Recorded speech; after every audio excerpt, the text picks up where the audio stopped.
तो Aralia racemosa का sphere of action chest पर है, लंग पे है। अगर इसके फ्लावर देखें, प्लांट के जो फ्लावर देखें, तो उसका भी स्ट्रक्चर मोर और लेस लंग जैसा है। देखिए लंग बेसिकली यहां से है, नोज से स्टार्ट होता है रेस्पिरेटरी ट्रैक्ट, उसके बाद ट्रैकिया आता है और ट्रैकिया के बाद दोनों तरफ स्टर्नम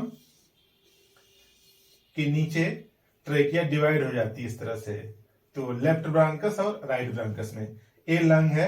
और यहीं पे देखिए यहां से यहां तक क्या है, जहां पे टाई लटकती है वहीं पे बड़ी सी हड्डी आगे की तरफ होती है, उसको स्टर्नम बोलते हैं। स्टर्नम के जस्ट पीछे क्या है, ये ट्रैकिया है, टी फॉर ट्रैकिया। देखिए लंग का अगर स्ट्रक्चर देखेंगे तो छोटे छोटे सेल से मिलकर बना हुआ है, जैसे कि इसका सीड है, इस तरह से छोटे छोटे ढेर सारे सेल से मिलकर बना हुआ है, जिसको एल्वेलाई बोलते हैं।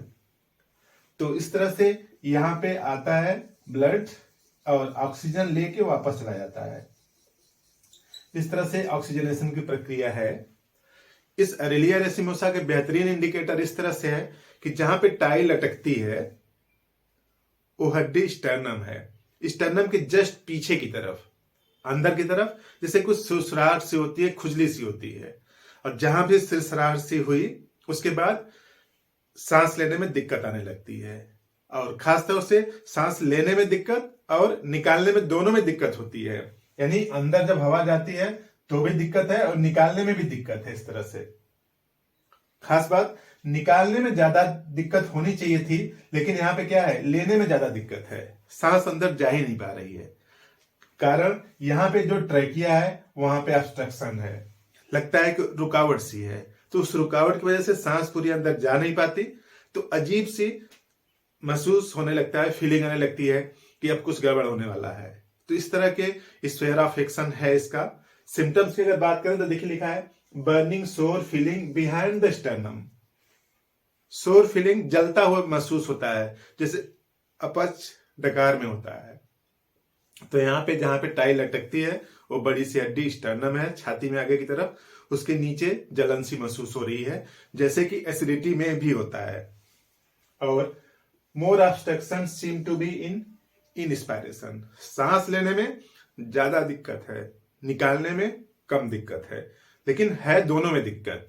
अस्थमा का यही सिम्टम्स है कि सांस लेने में और निकालने में दोनों में दिक्कत आती है। तो Aralia racemosa best asthmatic remedy है, अस्थमा के लिए काम करती है। उसके अलावा और सिम्टम्स हैं इसके, जैसे जरा सा भी एयर से सर्दी जुकाम ये सब स्टार्ट हो जाता है, तो सांस लेने में ज्यादा दिक्कत, निकालने में थोड़ी कम दिक्कत, लेकिन दोनों में दिक्कत होती है।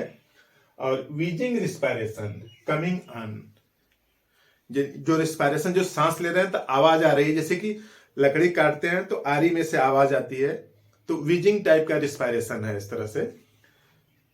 Coming on immediately on lying down at midnight, first sleep होती है, पहली जब सोते हैं तो जो पहली नींद है बोलते हैं, पहली नींद में या फिर मिडनाइट में या फिर 11 से 12 बजे के बीच में पेशेंट को ज्यादा दिक्कत होती है और उठ के बैठना पड़ता है। उठ के बैठ जाता है तो उसको कंफर्टेबल महसूस होता है, और उस सिचुएशन में दिक्कत खत्म नहीं होती, दिक्कत बस कम होती है। तो इमीडिएटली ऑन लाइन डाउन, ज्यों ही बिस्तर पर सोता है 11 बजे के आसपास।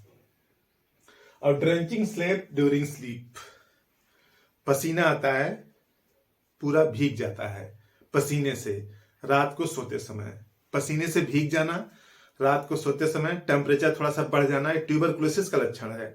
लेकिन यहाँ पे क्या है कि सिर्फ स्लीप में पसीना आ जाता है और कोई दिक्कत नहीं हो रही, टेम्परेचर सब नहीं बढ़ रहा है। टेम्परेचर अगर बढ़ रही तो ट्यूबरकुलोसिस की तरफ जा रहा है।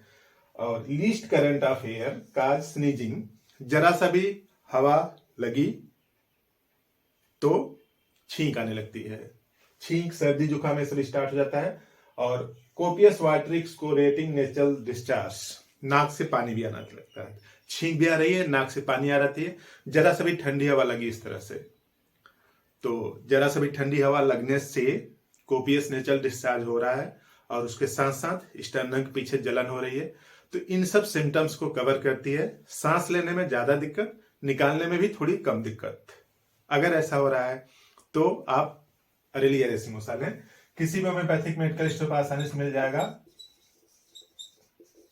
अरेलिया रेसिमोसा का मदर टिंचर ले लें, 15 बूंद हाफ कप पानी में घोल के